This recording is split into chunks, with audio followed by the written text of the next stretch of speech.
Avant de plonger dans cette histoire incroyable, pensez à vous abonner à la chaîne et à activer la cloche.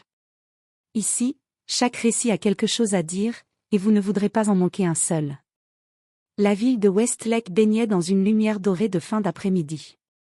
Les rues résidentielles, bordées de maisons cossues et de jardins impeccables, semblaient calmes, presque irréelles.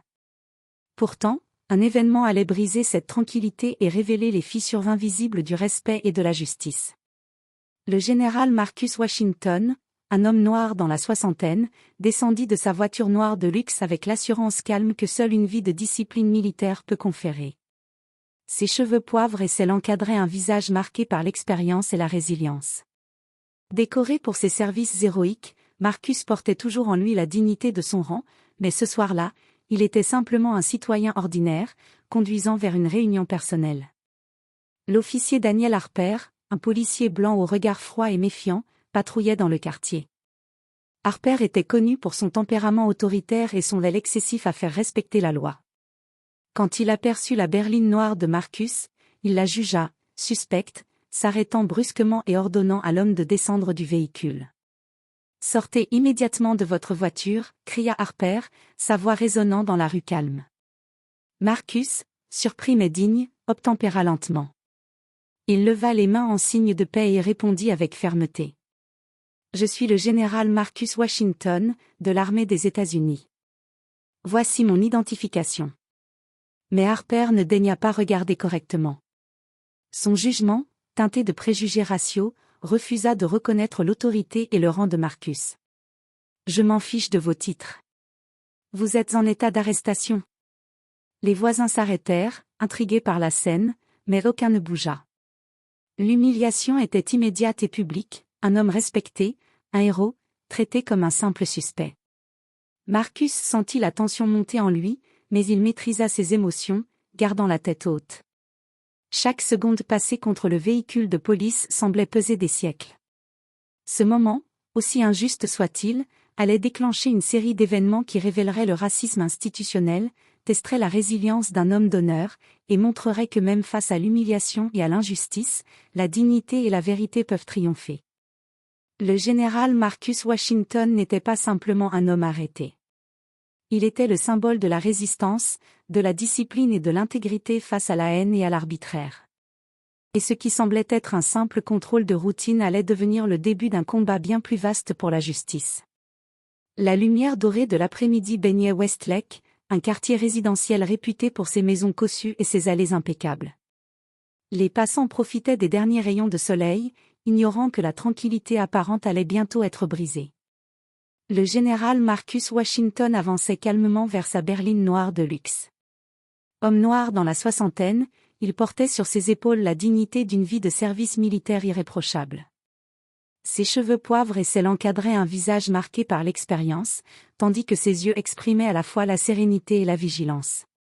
Marcus avait passé sa carrière à protéger les autres, à obéir à la discipline et à servir son pays avec honneur. Mais en ce jour précis, il n'était ni en uniforme, ni décoré de ses médailles. Il était simplement un citoyen ordinaire, conduisant vers une réunion privée. À quelques mètres, l'officier Daniel Harper patrouillait dans le quartier. Policier blanc d'une quarantaine d'années, il était connu pour son tempérament autoritaire et son zèle parfois excessif. Ses collègues murmuraient souvent à son sujet, décrivant un homme qui interprétait chaque interaction avec les citoyens comme un test de pouvoir. Lorsqu'Harper aperçut la berline noire de Marcus, il fronça les sourcils. Pour lui, cette voiture luxueuse dans ce quartier calme semblait suspecte.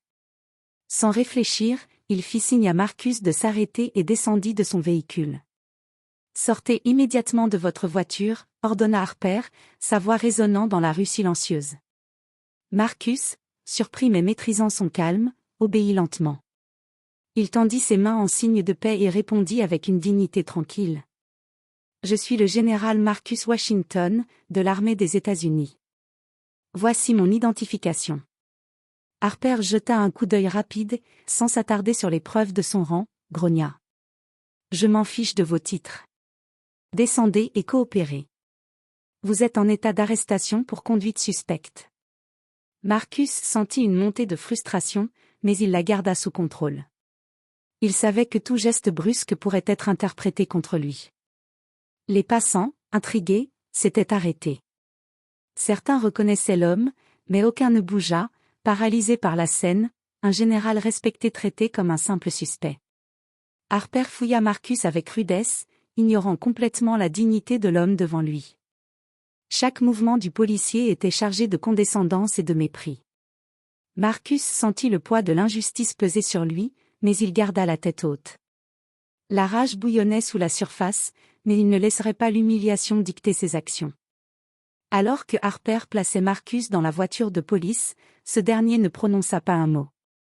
Son calme silencieux et sa stature imposante imposaient un contraste frappant avec l'arrogance de l'officier.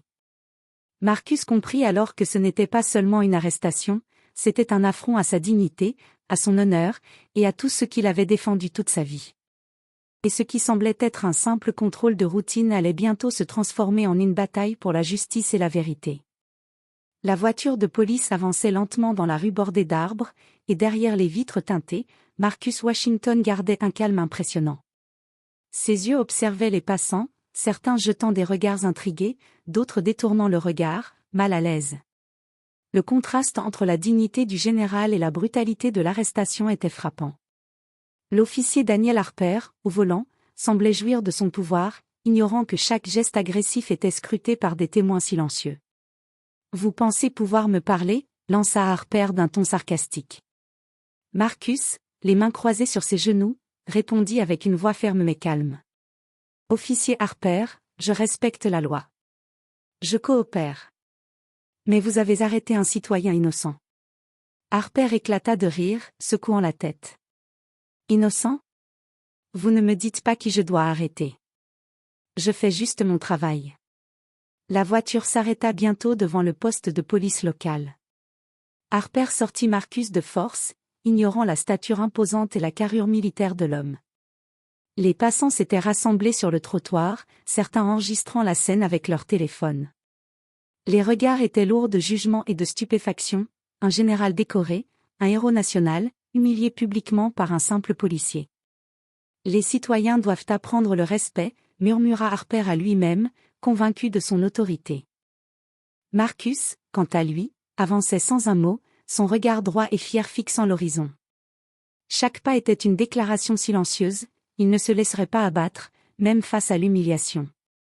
Il ressentait la colère et l'injustice, mais elle ne brisait pas son intégrité. Au poste, l'atmosphère était tendue. Les officiers présents se regardaient, mal à l'aise. Certains reconnaissaient Marcus, mais aucun n'osa intervenir contre Harper. Le général fut placé dans une salle d'attente froide et austère, tandis que Harper commençait à rédiger un rapport plein de mensonges et d'exagérations. Marcus saisit son téléphone et contacta discrètement son ami de longue date, le colonel Robert Jenkins, qui travaillait dans l'armée depuis des décennies et connaissait parfaitement son parcours. Jenkins comprit immédiatement la gravité de la situation. « Restez calme, Marcus. Je viens. Et croyez-moi, Harper va regretter ce qu'il a fait, » dit Jenkins, sa voix ferme et rassurante. Marcus hocha la tête. Malgré l'humiliation et le mépris, il savait que la justice n'était jamais complètement absente.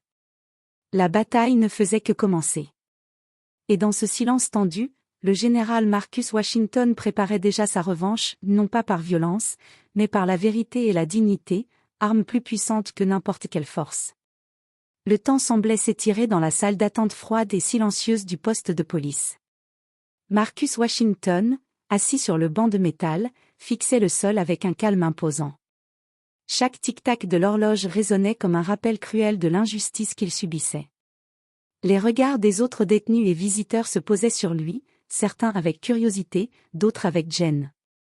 Soudain, les portes du poste s'ouvrirent avec fracas. Le colonel Robert Jenkins entra, accompagné de 2 lieutenants.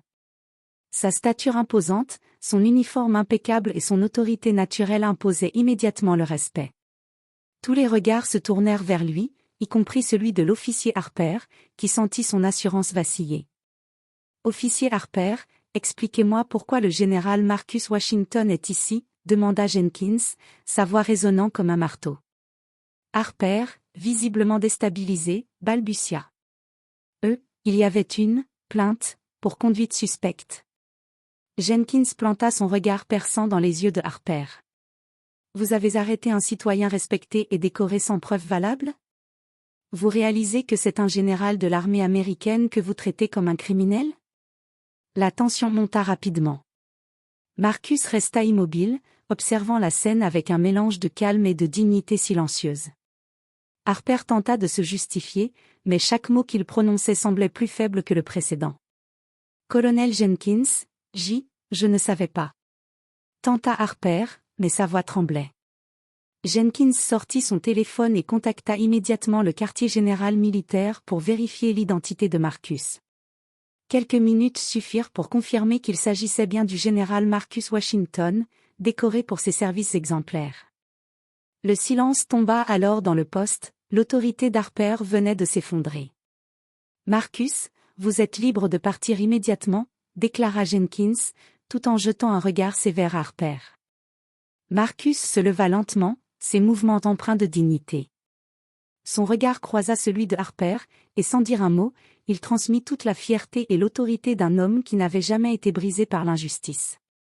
Les passants et les policiers présents, témoins de l'événement, ressentirent la puissance silencieuse de Marcus.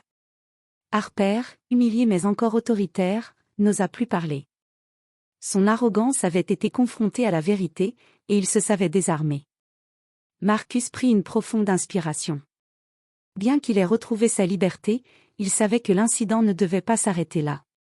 Il devait dénoncer publiquement cette injustice et montrer que le respect et la dignité ne dépendent pas de la couleur de la peau ou du statut social. Et ainsi, le général Marcus Washington, malgré l'humiliation et l'arrestation injuste, se préparait à transformer ce qui aurait pu être une humiliation en une démonstration éclatante de justice et d'intégrité. De retour chez lui, Marcus Washington se tenait près de la grande fenêtre de son salon, observant la ville qui s'étendait au loin. Le soleil commençait à se coucher, projetant des teintes orangées sur les immeubles et les rues. Il resta silencieux un moment, réfléchissant à l'humiliation qu'il venait de subir et à la manière dont il pouvait transformer cette expérience en une action positive. Il appela immédiatement son avocat de confiance, David Reynolds, un homme méticuleux et persuasif qui avait déjà défendu plusieurs hauts gradés de l'armée.